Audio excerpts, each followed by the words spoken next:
জাতীয় পর্যায়ের নির্বাচনের আগে এই সমস্ত নির্বাচন করতে পারবেন না, তাহলে তো এই নির্বাচন পার হওয়ার পর আবার তো 14তম নির্বাচন সামনে থাকবে, তখনও তো বলা যাবে নির্বাচন করতে পারবেন না। নির্বাচন তো সবসময়ই থাকবে। এটা এই যে ইসির যে কার্যক্রমটা, এটাকে আমি মনে করি ইলেকশন ইঞ্জিনিয়ারিং এর প্যারালাল বলতে পারি। কারণ যেহেতু প্রভাব পড়বে না দায়িত্বশীল দলরা বলছে, কিন্তু আপনি প্রজ্ঞাপন জারি করলেন, আবার সেই দায়িত্বশীল দলের পক্ষ থেকে লোকে রিট করলো। আপনি কি সম্প্রতি চিটাগাং এর পুলিশ কমিশনার সাহেবের বক্তব্য শুনেছেন? সেখানে উনি বলেছেন 3 শতাধিক দুষ্কৃতকারীকে চট্টগ্রামে ঢুকতে নিষেধ করছে পুলিশ। পুলিশের কোন আইনে আছে এইটা যে দুষ্কৃতিকারীদেরকে আপনি ঢুকতে দিবেন না? চিটাং না ঢুকলো তাহলে তো কোথাও থাকবে। এটা বলার তো রাইটই মান নাই। আমার তো গ্রেফতার করতে হবে। এবং সেখানে তালিকা প্রকাশ করছেন, এবং তারা রাজনৈতিক দলের সাথে সম্পৃক্ত। কোন দলের সাথে আমার বলার প্রয়োজন নাই, সম্পৃক্ত দুষ্কৃতিকারী বলছেন, তাহলে তাদেরকে প্রবেশে নিষেধ করবেন কেন? আপনি গ্রেফতার করতে হবে। এটা দিয়ে আপনাকে বুঝতে হবে যে দুষ্কৃতিকারীরা ইনট্যাক্ট বিচরণ করতেছেন এবং পরিস্থিতি কত খারাপ। এইবার আসেন, নির্বাচন কমিশন নিয়ে বেশ কথা হচ্ছে যে নির্বাচন কমিশনের বিরুদ্ধে অভিযোগ, পাল্টা অভিযোগ। কেউ অভিযোগ করছে যে নির্বাচন কমিশনের ইশারায় পোস্টিং হচ্ছে, ডিসি টিসি আগরুম বাগরুম নানান। আচ্ছা, কেউ বলছেন যে কি আপনি কেন তার বিরুদ্ধে পাল্টবে। আমি একটা সিম্পল ঘটনা বলি। আপনার এখানেও বলা হয়েছে যে বিশ্ববিদ্যালয়ের নির্বাচনে জাতীয় পর্যায়ে কোনো প্রভাব পড়ে না। ডাকসু, রাকসু, চাকসু, জকসু, জাকসু সব নিয়ে স্যাটায়ার করে চিবিয়ে বলেছে যে কোনো প্রভাব বিস্তার করে না জাতীয় পর্যায়ে। তাহলে শাহজালাল বিশ্ববিদ্যালয়ের নির্বাচনের আগে সম্প্রতি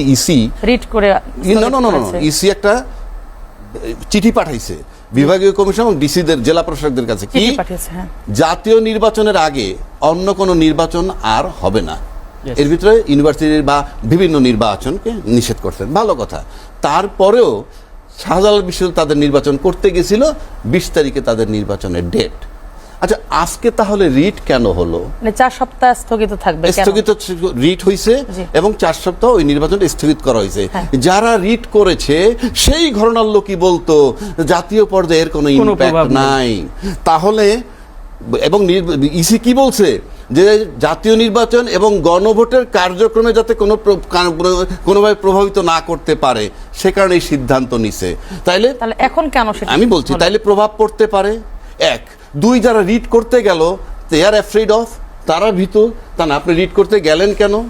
আপনাদের ওই ঘটনার লোকই তো বলছে জাতীয় পর্যায়ে কোনো প্রভাব পড়বে না, তাহলে আপনি এই রিড করতে গেলেন কেন? নাম্বার 1।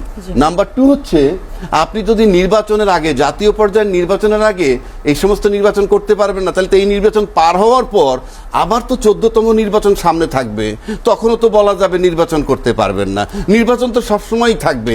এটা এই যে ইসির যে কার্যক্রমটা, এটাকে আমি মনে করি ইলেকশন ইঞ্জিনিয়ারিং এর প্যারালাল বলতে পারি। কারণ যেহেতু প্রভাব পড়বে না দায়িত্বশীল দলরা বলছে, কিন্তু আপনি প্রজ্ঞাপন জারি করলেন, আবার সেই দায়িত্বশীল দলের পক্ষ থেকে লোকে রিট করলো।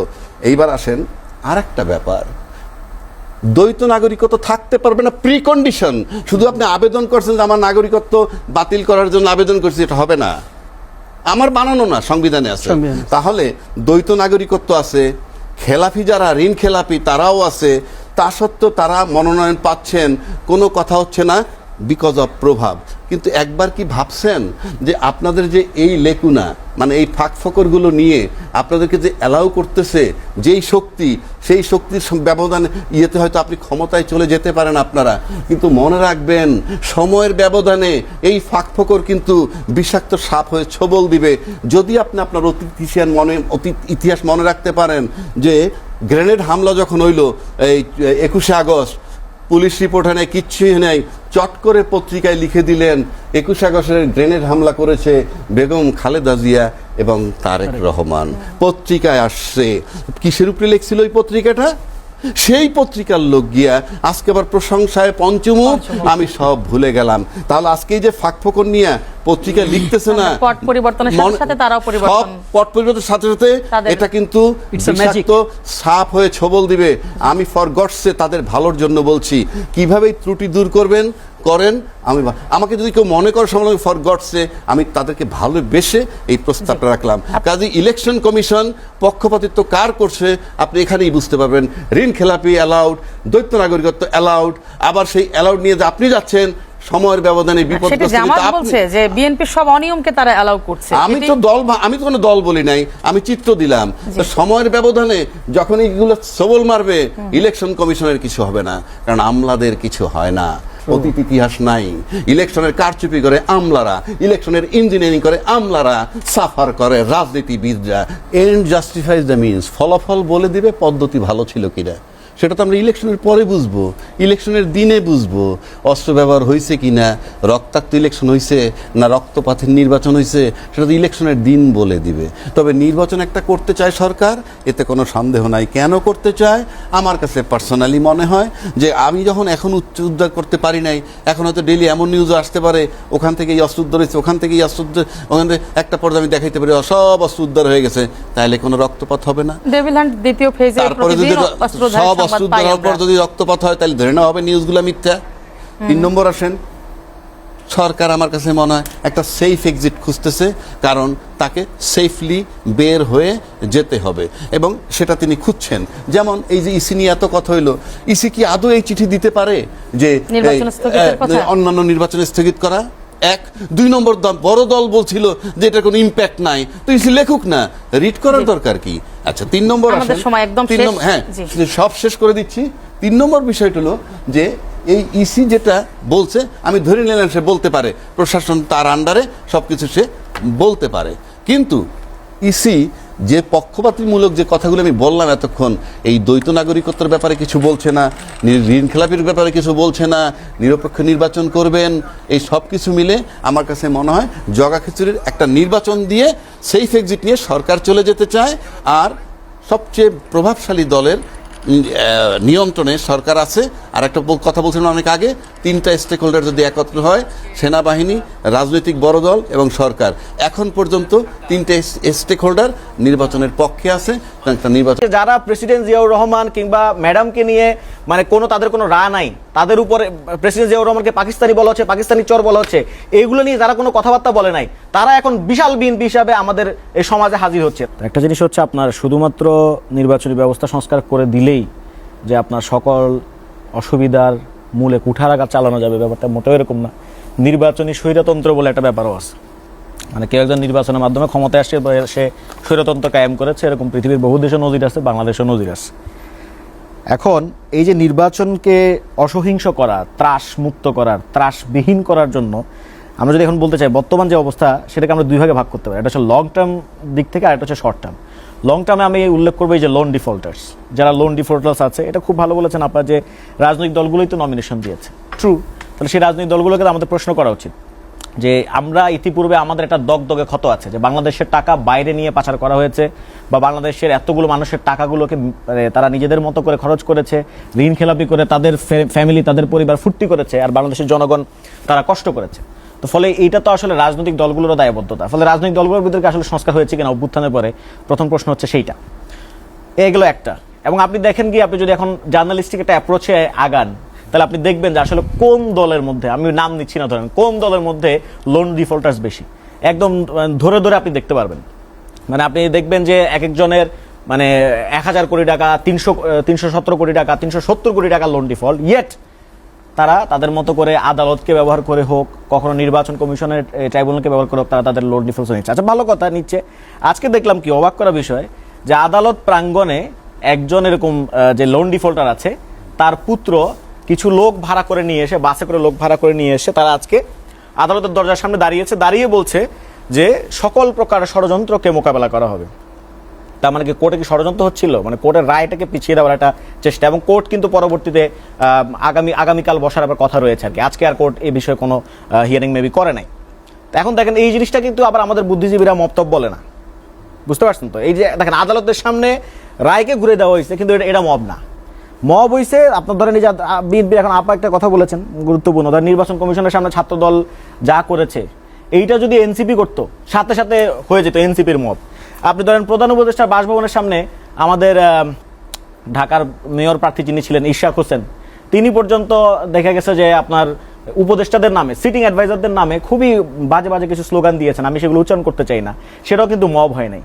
তো এখন আসলে মব বলতে আসলে কোনটারে বোঝায় এটা নিয়ে আমি খুব চিন্তিত আর কি। মব আসলে এখন বোঝা যাচ্ছে যে মব হচ্ছে কে করতেছে, এটার উপর ডিপেন্ড করতেছে সেটাকে মব বলা হবে কিনা, এবং আমাদের বিশিষ্ট বুদ্ধিজীবীদের সার্টিফিকেট লাগবে কোনো একটা জিনিসকে মব বলতে হলে। আচ্ছা, এবার আসেন আমাদের শর্ট টার্ম যে গোলগুলোর কথা, সেটা হচ্ছে আপনার হানানি মুক্ত করতে হলে আপনার প্রথমত হচ্ছে আপনার যে অবৈধ অস্ত্রগুলো আছে সেগুলো উদ্ধার করতে হবে। আমরা গতকালকে দেখলাম যে সীতাকুণ্ডের আমার নিজের এলাকা জঙ্গল সলিমপুর এলাকায় র্যাবের একজন সদস্য অবৈধ অস্ত্র উদ্ধার করতে গিয়ে তিনি হামলার শিকার হলেন এবং নিহত হয়েছেন। আমরা তার আত্মার মাগফিরাত কামনা করি। আমি সরকারের কাছে অনুরোধ করবো, আহ্বান জানাবো, এই ঘটনার একটা বিস্তারিত রিপোর্ট প্রয়োজন, যে কারা এই ঘটনার সাথে জড়িত, এবং ভিডিও কিন্তু আছে, তাইলে কিন্তু আমরা বের করতে পারবো যে কারা কারা এই অবৈধ অস্ত্রের সাথে জড়িত এবং কারা কারা অবৈধ অস্ত্রগুলো সংগ্রহ করেছে এবং একটা অস্থিতিশীল পরিস্থিতি তৈরি করতে চাচ্ছে নির্বাচনকে কেন্দ্র করে। আজকে আবার কিছুক্ষণ আগে ফেসবুক ব্রাউজ করে আমরা দেখলাম যে কোনো একটা আসনে, মোস্ট প্রবাবলি জামাতের যিনি আমির, তার আসনে বিএনপির নেতাকর্মীরা জামাতের আমিরের যে যারা নেতাকর্মী ছিল তাদের উপর হামলা করেছে। এবং মোস্ট ইম্পর্টেন্ট যে ফ্যাক্টরটা সেটা হচ্ছে, আমি একটা বেসরকারি টেলিভিশন চ্যানেল, নাম নিলাম না, সেটার আমি এডিট হিস্ট্রি চেক করতেছিলাম। প্রথম আমি দেখলাম যে শিরোনাম লেখা যে জামাতের নেতাকর্মীদের উপর বিএনপির হামলা, কিছুক্ষণ মধ্যে দেখলাম এটা গায়েব, এরপর হয়ে গেল এটা হাতাহাতি। এডিট হিস্ট্রি চেক করতে গিয়ে দেখলাম প্রথমে ছিল কিন্তু হামলার কথা, পরে সে দেখলাম শুধুমাত্র হাতাহাতি।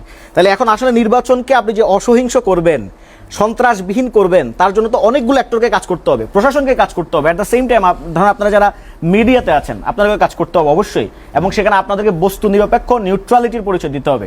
আর একটা কথা, আমি যে পোস্টাল ব্যালট নিয়ে যদি আমি বলি, ধরেন পোস্টাল ব্যালট নিয়ে আমি কিছুদিন আগে জাতীয়তাবাদী শিক্ষক ফোরামের একজনের বয়ান শুনছিলাম। উনি বললেন যে পোস্টাল ব্যালটে নাকি আপনার সিল মারলে নাকি দুই পাশে সিল লেগে যেতে পারে, ফলে এখানে মানে ধানের শীষ যে জায়গায় স্থাপন করা হয়েছে তাতে নাকি সিল মারলে নাকি দুই পাশে লেগে যেতে পারে, ফলে ভোটটা নাকি কাজ না হতে পারে।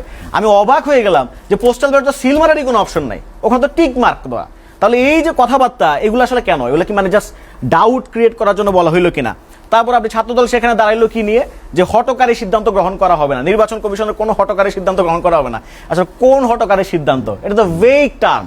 আপনি নির্বাচন কমিশনের কোন সিদ্ধান্তের কারণে আপনার মনে হচ্ছে নির্বাচন কমিশন হটকারী সিদ্ধান্ত নিচ্ছে? তার মানে লোন ডিফল্টারদের বিরুদ্ধে যদি নির্বাচন কমিশন অ্যাকশন নেয় তাহলে কি সেটাকে হটকারী সিদ্ধান্ত হচ্ছে?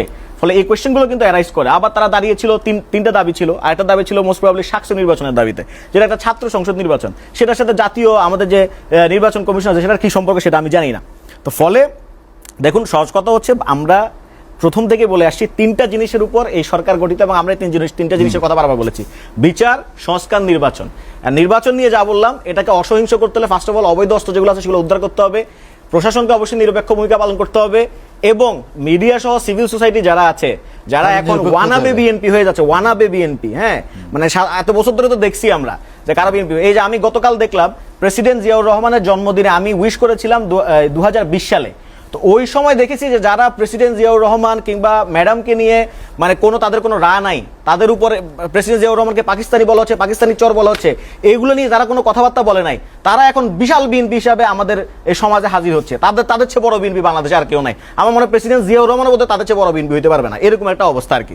তো এখন এইটা একটা ইস্যু। আর একটা জিনিস হচ্ছে, আমরা যেটা বলেছি যে যারা লোন ডিফল্টার্স আছে, তারা বাংলাদেশের জনগণের টাকাটা মেরে খেয়েছে, তাদেরকে আপনি যদি নির্বাচনে অ্যালাউ করেন, then you are basically after the uprising, অভ্যুত্থানের পরেও আপনি অ্যালাউ করতেছেন, আপনি দেখাচ্ছেন যে এই ধরনের লোকরা নির্বাচনে যাইতে পারে, এবং তাদেরকে বেসিকলি আপনি সার্টিফাই করছেন যে আগামী